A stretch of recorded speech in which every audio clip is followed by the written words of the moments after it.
Welcome back to the Journey of Art series, where together we trace the evolution of human consciousness through the art that exists right from the cave paintings till now, through the sacred sites that I talk about in most of my videos, and try to connect the evolution of the human mind, the human soul, connect it with higher consciousness, or just try to understand how we are what we are today. If you're new here, welcome. I'm Sidrah Hakim. I'm a soulscape artist. I've been an artist for 31 years and I have a thirst for knowledge. And this thirst has led me to start this channel during COVID, where my curiosity about art that exists out there, to study it, to talk about it, to connect it with what it is that it wants to tell us. And today I would like to travel with you.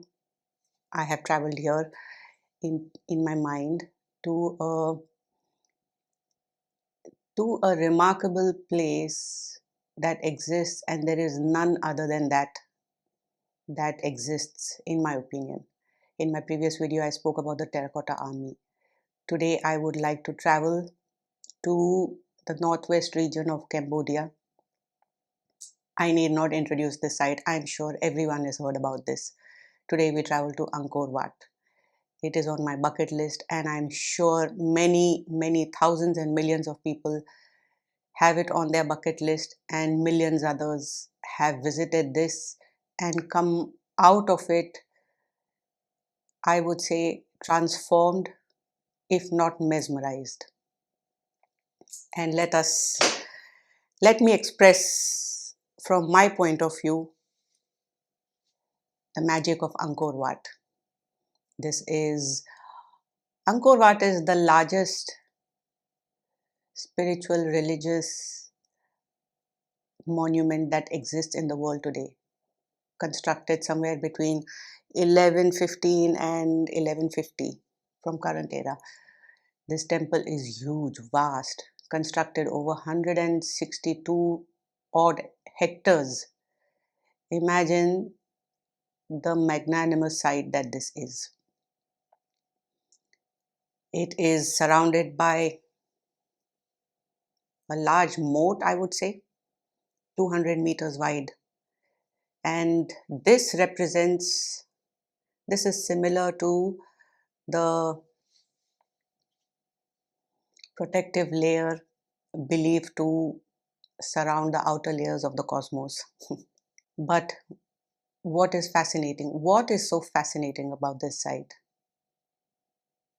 Besides the construction is made not, it's not like Longmen Grottoes, where the mountain became a pilgrimage, where everything was carved within the mountain. This site was constructed using pillars that were brought over from faraway mountains, and they were assembled together so precisely that you can't make out the joints within them. That's how the magnificent artisans and architects constructed this site. To understand this site, the reason, from my point of view, the spirituality of it, let's try to understand who was responsible for constructing this. This was during the era, during 11, 1135, 1115, I don't know.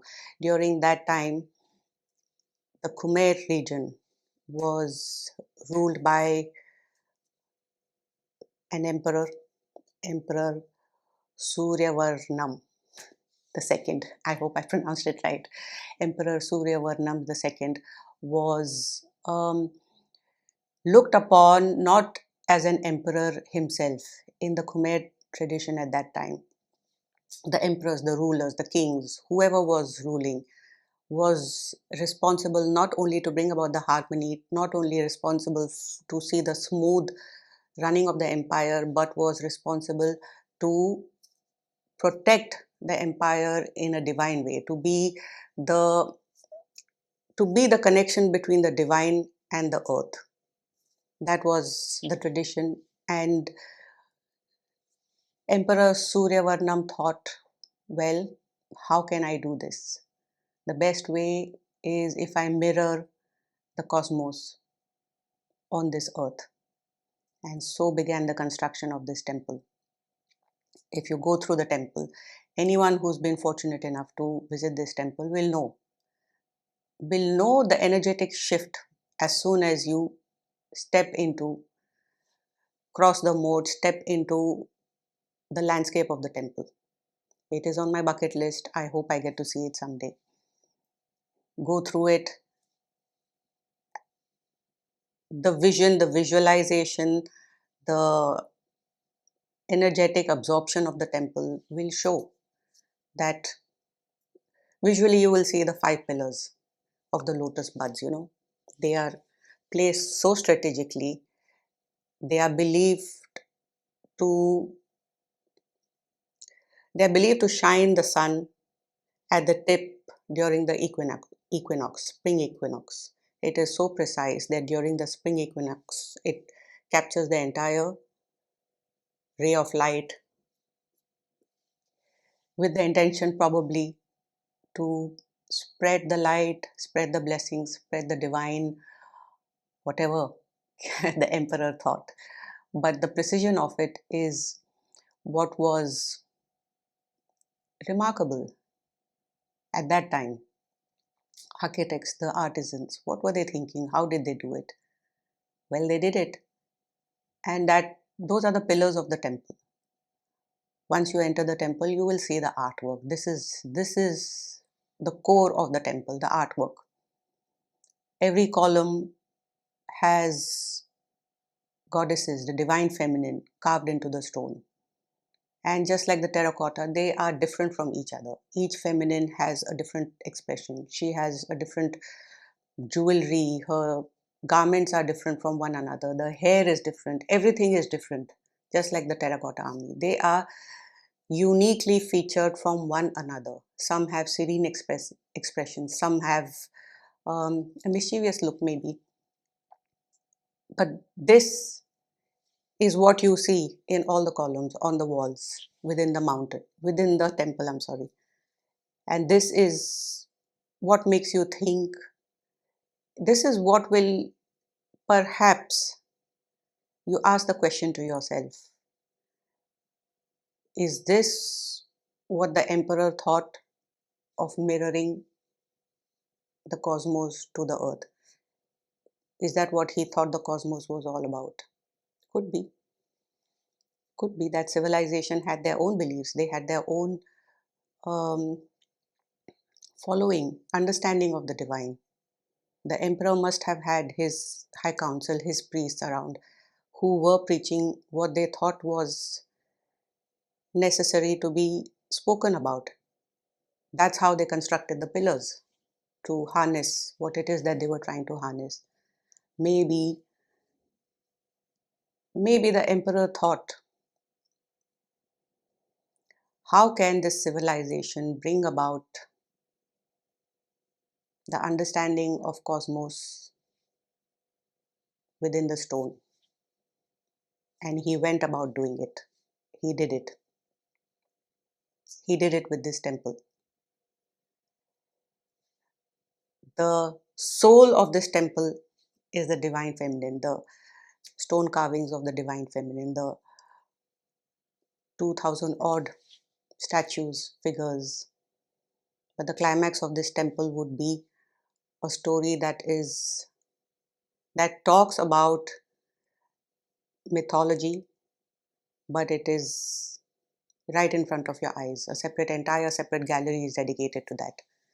And those who are familiar with Hinduism, Hindu mythology might know what this is about. This talks about a story between the asuras, the demons, and the gods, and a mountain in between. So there are, I think, 88, as per my research, there are 88 asuras, demons, who are holding the tip of the serpent. and 92 gods who are holding the head of the serpent, and the serpent is wrapped around the mountain, the sacred mountain of the cosmos, the sacred mountain that has 5 different peaks, known to be at the center of the cosmos where all the gods reside.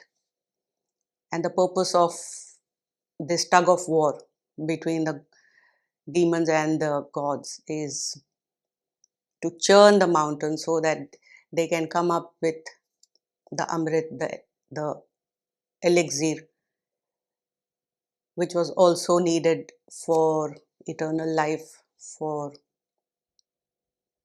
similar to the terracotta, the search for, the search for eternal life continued in this temple as well. And to extend the story as per the mythology, those who know or familiar or not so familiar, I have I have heard these stories from childhood, growing up, and I knew. But after studying this, I know more about it. Um, while churning, there was one asura, one demon. His name is, I forgot his name. I have it written here somewhere. He is, well, anyway, he is one demon who decided to disguise himself so that he could drink the elixir for himself and live for all eternity. And he, in the disguised form, managed to sip a little bit of that amrit, the elixir. But the Lord Vishnu figured out that this is a demon and instantly severed his head with his chakra. But by the time the elixir had already entered his system and the body is severed, so he has the head and the body, and now he is doomed to live for all eternity. This was the birth of the north and the south nodes of the moon, Rahu and Ketu. Rahu is the head with the body of the serpent, Ketu is the body with the head of the serpent. One has endless hunger, does not know how much to consume. The other one is the lord of detachment. Nothing, nothing interests. And they are north and south of the shadow side of the moon. This is what I grew up listening to, knowing we don't know what the truth is. But this art, this engraving talks about something that the civilization, the emperor of that time also believed in or thought to be true. And it is evident when you look at it. I'm sure whoever will look at it will be fascinated with what could this civilization be believing, and with such dedication to, I don't think they constructed this site thinking this is going to be the largest structure ever to exist, at least until we are here, 2026. They just did it. That was their, that was Emperor Suryavarman's vision, and he executed it. But as civilizations changed, so did the civilization, or the reign of this emperor ended. And with the new rule, Hinduism was put aside and it was more predominant by Buddhism. But the beauty of it is when the Buddhists did enter, did take over, and it started growing more and more in this area, in this region, in this in this site, I would say. But what they did is they did not deconstruct what already existed. They just added to it. The courtyards were used by the Buddhists to sit, meditate, be at peace, contemplate about life, try and connect with the higher consciousness. What was similar to the what was similar to the beliefs of what Emperor Suryavarman tried to bring about was just extended, and it was carried forward. It changed methods, but the purpose was the same: find meaning with the higher consciousness. And what is fascinating about this site to me is not about the construction, about the size, about the stories. that are carved on the pillars, on the walls of this of this temple, the beliefs. What is fascinating is that a belief which began with Hinduism later shifted to Buddhism, existed with so much peace and harmony. There was no destruction. So, sitting here today, I still feel that the need for dominance need not exist. We can learn that from this site. Just because somebody else has come and dominated something, that doesn't mean you destroy something else. Saying that no, that was false, that does not exist. Conflict. There was no conflict. It's just a belief, it's just a lot of honor, respect, love. It's a no conflict zone. Your religion does not make any sense. Ours is the right one. No, it did not. This site speaks about this in volume, which is what we are lacking today. The need to dominate righteousness has overtaken the need to understand all roads lead to Rome. We all are seeking to connect with the higher consciousness in our own different ways. And this site speaks about it in volume. There was no destruction. That's the beauty of it. It's fascinating, it's beautiful, and I hope that the world recognizes this belief, this method of coexisting, and make it a better place, I would say. I wanted to share that about Angkor Wat today, and I hope I get to see it one day. Thank you for being with me on this journey with my art, and let's see which site I speak about next.